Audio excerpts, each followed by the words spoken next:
Today, though, I wanted to talk about one particular Medal of Honor recipient, Alvin C. York, Sergeant York, as the media knew him.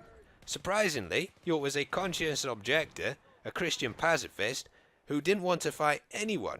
But this was 1918, and they didn't give a crap about moral stuff like that, so he got drafted. Now, on the 8th of October, 1918, York was told, with his small company of men, to flank a German machine gun post with about 30 machine gun nests on the top of a hill. They had to head round the side of the hill, come at the back and take the post from behind because they were far too strong to take from the front.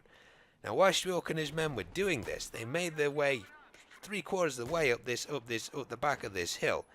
But unfortunately, there was a hidden, small German trench that connected up into the machine gun post.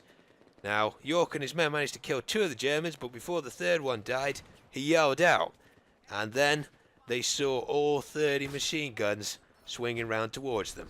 9 of the 13 men with York died within seconds. York was lucky enough to duck down into the trench before the bullets could hit him.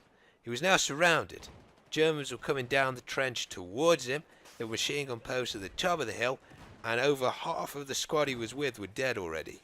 What the Germans didn't know, though, was that York was better in army training with a bolt-action iron-sighted rifle than a lot of the scope snipers were. So York started firing, initially from standing, before going prone, and within a couple of minutes he'd headshotted more than half of the 30 machine gunners on the top of the hill.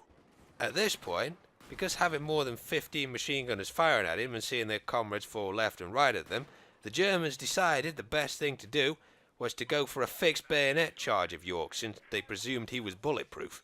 Unfortunately, because he'd headshot so many of the Germans, York at this point had just used his last clip of ammo on his standard infantry service rifle. Fortunately, he'd got a Colt M9 1145 caliber. This is how he described the 6-man bayonet charge he gunned down. I touched off the 6th man first, then the 5th, then the 4th, then the 3rd, and so on. That's the way we shoot wild turkeys at home. You see, we don't want the front ones to know that we're getting the back ones, and then they keep on coming until we get them all. I know too that if the front ones wavered, or if I stopped them, then the rear ones would drop down and pump a volley into me and get me. That's how he described gunning down with a single clip of a 45 6 German charging bayonetters. At this point, with the 6 dead Germans in front of him, one of the majors rose up from the trenches, both hands in the air, approached York and surrendered. If you don't shoot any more, I'll make them give up. Of course, York being a pacifist, I accepted this. And the amazing thing is, of the entire company with York, he was the only one who fired a shot at those Germans.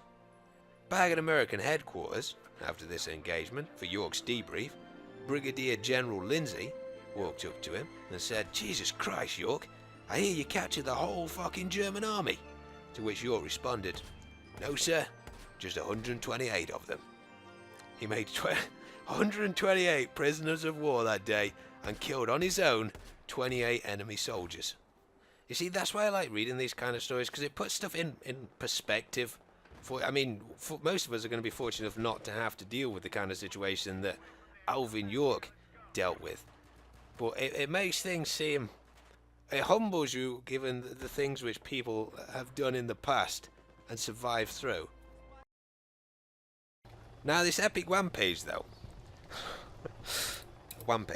this rampage though, it's the title to the article I read, which is what I got this from, I don't really know if you're going to consider this a rampage as such. I just think it's sort of sustained bravery that won the Victoria Cross. But it's about somebody called Major Robert Kane, not the chip manufacturer guy, but he is related to somebody who you do know, and you've probably never heard about this connection, so I hadn't heard about it before, and I was really quite surprised.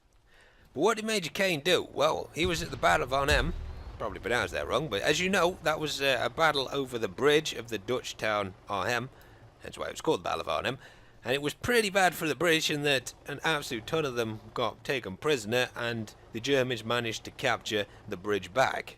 Major Kane was one of the tank destroyers there, so he was positioned sort of just down from the bridge, waiting for the German tanks to roll up to blow them up, and they did roll up in massive numbers. Unfortunately, the tank spotted him in the building, shot the ball above him, which killed his friend who was above him on the second floor of the building, spotting for him, and buried Major Kane in rubble.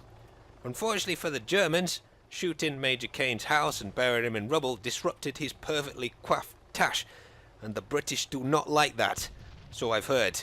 So he took out his Pier, which was kind of like a rocket-propelled grenade kind of thing they used a lot in World War II, and shot the tank. Unfortunately, the shot missed because these things were notoriously inaccurate, so he loaded another one, got machine gunned whilst he was doing so and wounded, fired it again, and the Pier blew up in his face.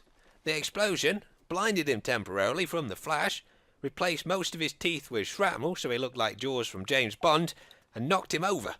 Now, at this point, most people would go and seek medical attention because you can't see and you're in the middle of a war where people are trying to kill you, and the people who can see have a huge advantage over you. But Major Kane was having none of this. He waited in the rubble until he got some sort of blurred vision of shapes back, crawled over to his friend's Piat, picked it up, and went on a tank Nazi death destruction rampage for the next 3 days, where he killed 6 enemy tanks on his own and 4 self-propelled guns. He fired his Piat so many times in the next 3 days that he actually burst his eardrums from continually firing them. Didn't stop with that either, because now he could barely see and couldn't hear. He stuffed some rags in them to stop them from bleeding, and just continued on fighting until all the enemy tanks had been destroyed and he had the chance to evacuate with the rest of the British troops. Major Kane won the Victoria Cross for this insane bravery, and after the war gave birth to a daughter, Frances, who, believe it or not, is married to Jeremy Clarkson. Let's get on with the war story. So, the Terminator. His name was not Arnold. It was instead Adrian Carton de Weert. And that was the best I can pronounce in Belgium. And I'm going to refer to him as Carton in this video because the British have some problem with W's pronounced as V's, which I think is how you actually pronounce his name. So, from now on, he shall be referred to as Carton, or General Carton, which is what he ended up becoming. But to summarise his career as a soldier, and you don't believe it, like, you're going to think I'm screwing with you partway through this, because it is literally unbelievable. He was wounded 11 times. He basically started fighting from about the age of 20 all the way up through till he was about 70. So it was a long career. But he was wounded 11 times, fought in 3 different wars, 2 of which were World War I and World War II. He also won a Victoria Cross, which he didn't even bother putting in his memoirs because there was so much other stuff to put in there, and lived until the ripe old age of 83. So Carton was born to an aristocratic family in Brussels in 1880. He was sent to Oxford University, where he dropped out almost immediately to go and join the British Army. The first war he decided to fight him was the Boer War, where he fought alongside Winston Churchill. Unfortunately, he got shot whilst he was there, in the groin, and also in the lung. That knocked him out of action for a little bit. He had to return home after those injuries. And of course, in his time there, he didn't waste that. He went and married an Austrian countess, as you do. Didn't bother mentioning her in his memoirs either, because there was so much more action stuff to put in them.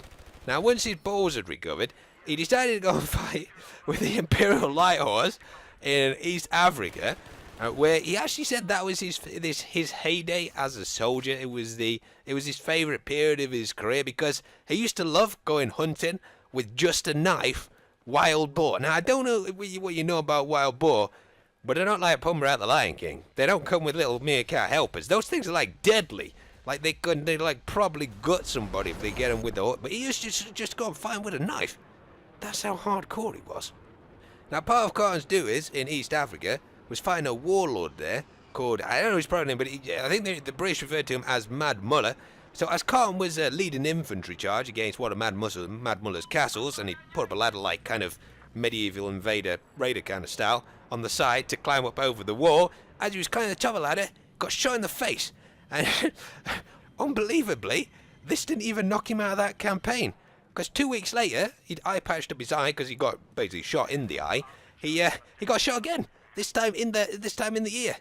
Just to top this off as well, they used to ride into battle on a camel, which Carton had shaved a moustache into to make it look more badass. If you wonder where he got his moustache from, when you join the British Army, an instatash just appears on your face. It is part of being the British Army.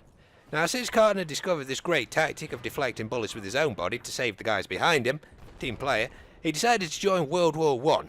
Now, of course, as much as I am joking in this story, Carton was a terrific soldier, and boy, the fascinating thing is, as much as he led his men fiercely into battle, and that was why he was such a great soldier, he just kept getting blown up and shot and surviving it. So, well, at Ypres, he got his hand blown off, which is, you've seen the photos, so that's where he lost that. Unfortunately, it wasn't his whole hand, and there were a couple of fingers still attached, and when a doctor refused to remove those, he chewed them off himself, because then like, the wound or something could heal properly on that hand. Like, at the Battle of the Somme, he got shot at the skull again, and also through the ankle, but he also won a Victoria Cross there, because he was leading a bayonet charge, because Somme was basically like trench warfare, and 4 units attacked. 3 of the commanders of the other bayonet charges died, and he ran all 4 units and successfully finished off the charge. And he also used to stride across the top of the trenches, and we're talking about trench warfare to trench warfare here, with German machine guns absolutely hailing over the top. He used to walk along the top of the trenches to like reinforce the morale of the guys with him, and he got the Victoria Cross for that. But as I say, in his memoirs, didn't even mention it. Another fun fact as well, he used to sometimes not take any gun into battle because he was so worried that he might accidentally, out of rage, shoot the guys fighting with him for not pushing up as fiercely as he was. When he was interviewed after World War I about his experience there, bear in mind this was the bloodiest military conflict in history up to this point, and he'd been blown up and shot 8 separate times, he responded with, well, frankly, I enjoyed the war. Now, in between World War One and World War Two, Khan had a bit of downtime to himself, because of course there wasn't a war he could actually literally fight in at that point, so he built himself an estate in Poland, where he said that during that period, he went hunting every single day, because that was his, other than chasing wild boar with a knife. And bear in mind, he was getting on at this point. He was into his 50s and he was still hunting wild boar with a knife and going out hunting every single day. He also survived 2 plane crashes in that time, got into a duel with another aristocrat, and then in 1939 the Nazis came along and blew up his house. Now, since Poland was getting attacked by everybody at that point, and Khan wasn't too pleased about the fact the Nazis had done that to all of his valuables that he'd built up over the last years of wars he'd been in, he decided it was best to escape Poland and go and re-enlist back in the British Army, which he didn't buy a train ticket to get out of there. He decided it was better to do it Indiana Jones style by hooking his arm through one of the outside rails on a train which had just started moving off, and then shooting at the Germans with his revolver with that same hand as they tried to chase him down as the train sped off. He managed to disguise himself as a peasant lady, get through Romania despite the fact he had an eye patch, a moustache, only one arm, and was 60 years old. He finally managed to get back to Britain. He got sent off to Norway to fight off James Bond-style Nazi ski soldiers in Trondheim, but unfortunately, on the plane back, he got shot down and crashed in Italy. He, of course, survived the crash, swam to the shore with one arm, because he landed in a lake, and got captured by the Italians and sent to a prison of war camp. He made 5 attempts to escape, as you would expect, including one where he dug a tunnel for 7 months with a spoon, and managed to evade capture in Italy, despite the fact he didn't speak any Italian for a whole week. He was eventually released in 1943 and sent back to Britain, where he became Winston Churchill's aide to China. So he worked with the Chinese government there for the rest of his career as a soldier. Unfortunately, just after he retired, in 1949, his wife died of old age, and he married another woman, 23 years his junior, and they basically lived happily ever after on a ranch in Ireland, where every day he used to go out hunting for quail with his one arm and a shotgun in it. So that was the story of Adrian Khan de Weert. And it was all true apart from the moustache on the camel, which I wish was true. Today, I wanted to tell you about Daniel Inouye, who was the senator for 9 terms for Hawaii, and who received the Medal of Honor during World War II for, as I'm sure you'll agree, some pretty amazing actions. Now, Inouye, and he was a Japanese American, so I hope I'm pronouncing that right, because the name is spelled differently to sort of names I'm used to pronouncing, but he tried to join the American Army 3 times back in 1943, but of course, because America at that time was fighting Japan, he wasn't allowed to join, because Japanese American citizens, even if they were like 2nd, 3rd generation immigrants there, they were considered still to be illegal aliens within the country. And it wasn't until his 3rd time that the US Army actually started setting up units purely for Japanese American soldiers. Now, it amazes me that he wasn't deterred by this and just gave up trying to join the army, because initially they really didn't want him in it. But this is a quote from him about his joining up. He said, "My father just looked straight ahead, and I looked straight ahead. And then he cleared his throat and said, 'America's been good to us. It's given me 2 jobs. It's given you and your sisters and brothers education. We all love this country. Whatever you do, do not dishonor your country. Remember, never dishonor your family as well. And if you must give your life, do so with honor.' And Daniel said, 'I knew exactly what he meant. And I left him with a yes sir, goodbye.'" Now, having done his basic training, Inouye was deployed to the east of France, where he quickly became a 2nd lieutenant, which earned him a Thompson submachine gun, for his part in rescuing a group of Texan soldiers who were surrounded and outnumbered 5 to 1 by German infantry, but he fought his way in with his troops, and they fought their way out with the Texan soldiers rescuing them.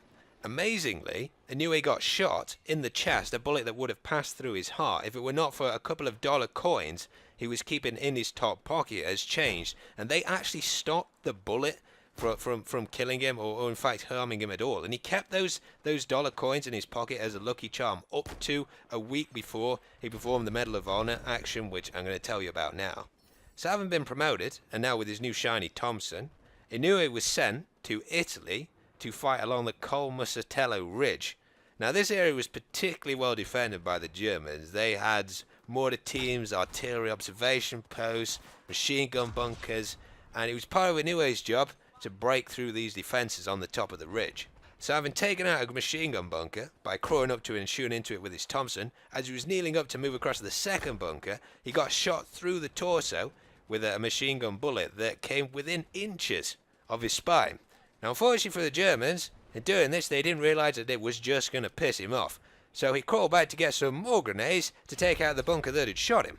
Inouye killed the German who had shot him, killed the guys in the bunker next to the German who had shot him, and then he was moving up to what was now his fifth bunker, and he must have killed around 20 German soldiers at this point. One of the Germans in there, having seen what had done and figuring that bullets probably weren't going to do the job, stepped up and aimed at him with a rifle-mounted grenade and blasted him point blank in the arm as he was throwing the grenade at the German bunker. Now, just to make this perfectly clear, Inouye had pulled the pin on his grenade as he was about to throw it into the German bunker at the time his arm got hit by the rifle-mounted grenade from the German. So he looked down at his now nearly blown off arm, which he couldn't move or do anything because it was literally attached by a few little bits of skin, with the live grenade without a pin in it, looked back at the German, took the grenade out of his now useless hand with his left hand, threw it into the bunker and killed the Germans in there. Whilst doing this, he even shouted back to the other American soldiers who looked in at horror at his horribly mutilated arm, and told them not to get close to him in case the grenade he'd pulled the pin on in his hand went off and killed them. Now, he'd probably thought at this point he'd want some medical attention. Instead, because there was still a war going on, he decided to lock and load his Thompson with one hand and charge at the remaining Germans along the ridge, wielding his Thompson just with his left hand, firing Rambo style from the hip. Finally, having killed 25 Germans, wounded 8 more, all on his own, he was shot again, this time in the leg, which caused him to lose his footing, fall down against a tree.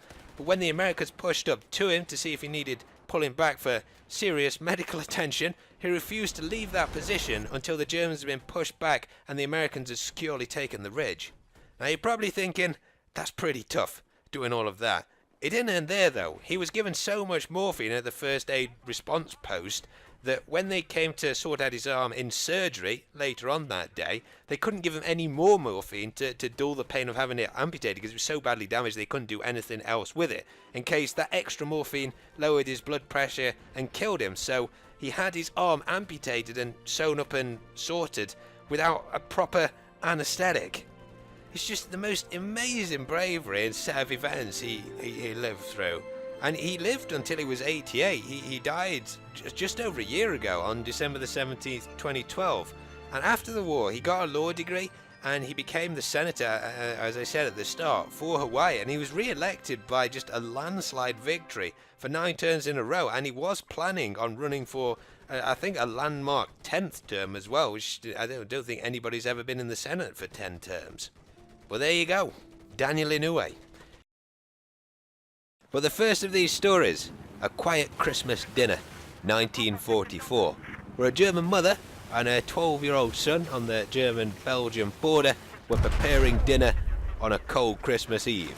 Suddenly, 3 American soldiers busted in through the front door, because of course the war was going on around this cottage. One of them seriously wounded. They were freezing, because of course it was Christmas Eve, and they were looking for shelter.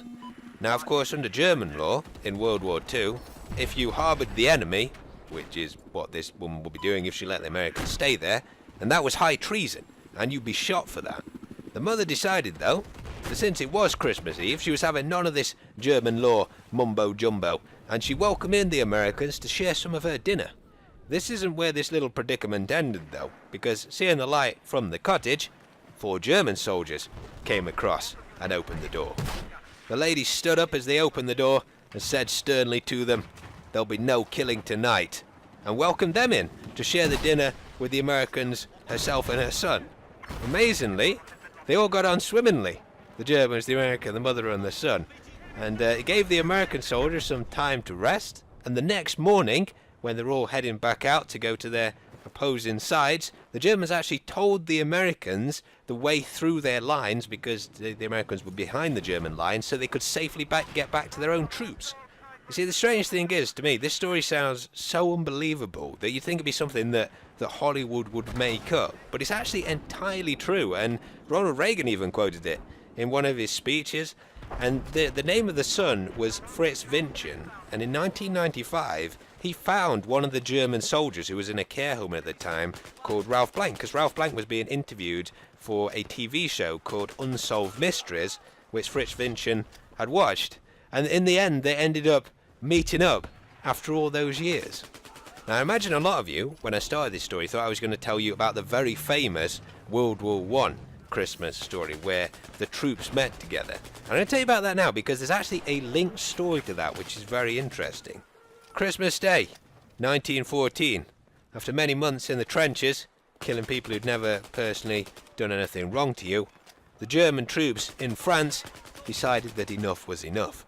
And it was actually the German soldiers who started this. They were lining the trenches with lights, like Christmas lights, and singing Christmas carols to the British soldiers and holding up a banner saying Happy Christmas, Britons, on it. And people always make out that the Germans are the bad guys in the war, but what you've got to remember is a lot of German soldiers were conscripted, and a lot of them weren't Nazis. They weren't members of the Nazi party. They probably didn't believe, but they had very little choice because the government was forcing them to fight against the rest of the world. But what the Germans had started was a successful truce between the two sides in France on Christmas Day, where all along the front line they both came out of their trenches and met in no man's land, shared stories with one another, traded cigarettes. They even played football with an old glass bottle wrapped up in some clothes. One of the British guys even set up a barber shop in the German trenches because, of course, haircuts were pretty few and far between when you were on the front line. However, as nice as this story is, in one of the bloodiest conflicts ever, this is where it gets interesting, because one of the people who witnessed this was Adolf Hitler, and he didn't like whatsoever what he saw, this sort of Christmas spirit and cheer and understanding between the two different sides. The funny thing is, though, 24 years later, in 1938, when Neville Chamberlain went to visit Adolf Hitler to arrange the Munich Agreement in his Alpine retreat, Neville Chamberlain noted that Hitler had on his wall a picture of a British soldier called Henry Tandy. You see, Hitler was against all this Christmas cheer and honourability in 1914. Amazingly, he was actually saved by Henry Tandy, who chose not to shoot him because he was a wounded, retreating German soldier in 1918. At that time, Hitler and Tandy were fighting against each other over a bridge which the Germans were retreating across in Marseille, France, and Tandy actually won the Victoria Cross for the way he defended the bridge. He led a bayonet charge despite being heavily wounded to the point of fainting, and he also crawled under incredible enemy fire to repair two sections of the bridge. Tandy was one of the first across to the town that was on the other side of the bridge the Germans were retreating through, and as he got there, he saw stumbling across the middle of the street was a heavily wounded German soldier.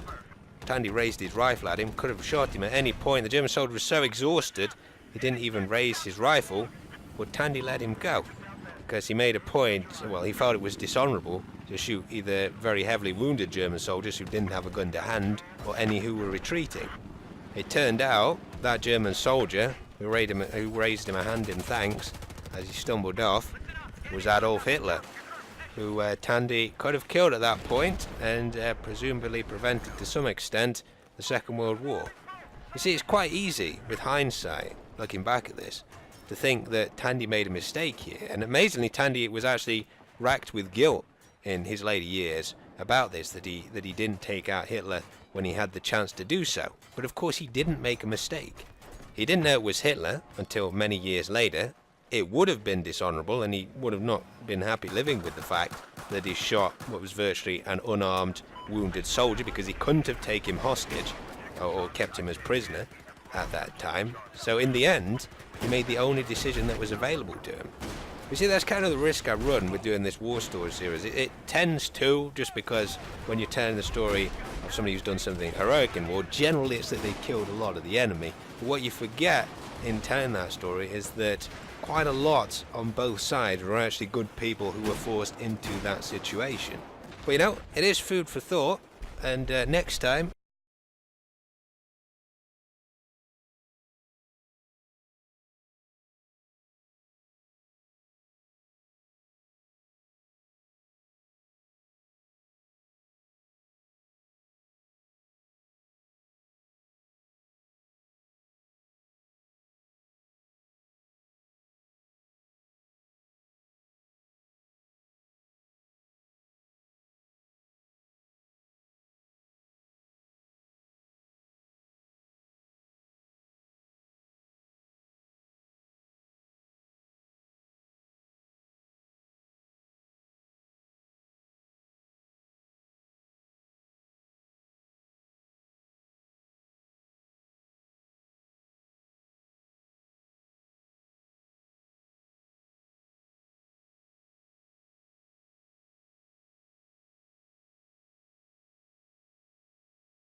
you're playing DayZ, which is probably the closest you'll ever in your lifetime get to this situation, unless you're in a war, unless you're in the army yourself, and you let that guy wander off along the shore who hasn't got a gun, you might be thinking of this story and what he might do afterwards.